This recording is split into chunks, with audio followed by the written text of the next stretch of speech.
तो दोस्तों, आज हम बात करेंगे साधन पाद के 47वें सूत्र के बारे में। इसके पहले के सूत्र में महर्षि पतंजलि ने आसन के बारे में बताया और कहा कि आसन स्थिर होना चाहिए और सुखद होना चाहिए।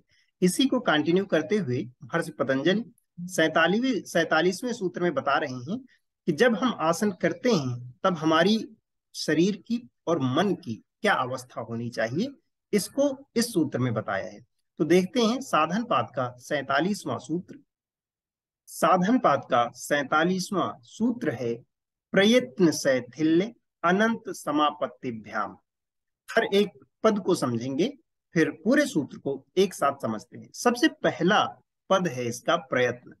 प्रयत्न का अर्थ होता है प्रयास करना, एफर्ट डालना। और दूसरा पद है यहाँ पर शैथिल्य। शैथिल्य का अर्थ होता है कि शिथिलता या सहजता, जिसमें हम ज्यादा फोर्स ना लगाएं, जबरदस्ती ना करें, उसे हम कहेंगे शिथिल होना या सहज होना।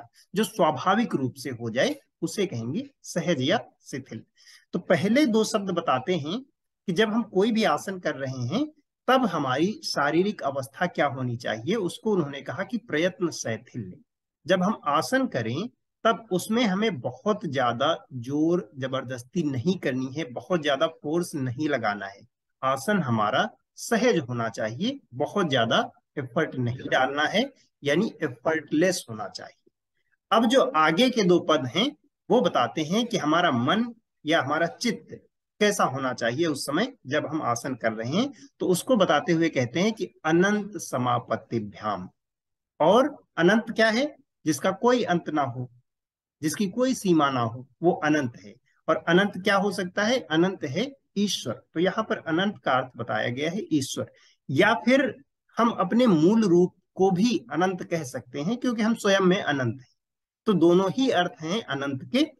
समापत्तिभ्याम, समापत्ति का सामान्य अर्थ होता है मिलन।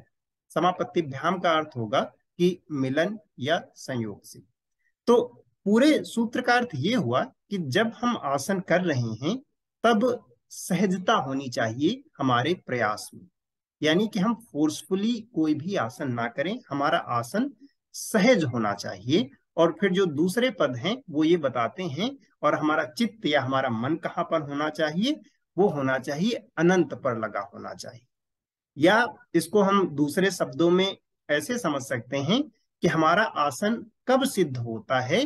कि जब हमारे प्रयास में सहजता हो, हमारा प्रयास शिथिल हो, हम एफर्टलेसली प्रयास करें, और हमारा मन का मिलन कहाँ पर हो? वह अनंत पर टिका हो।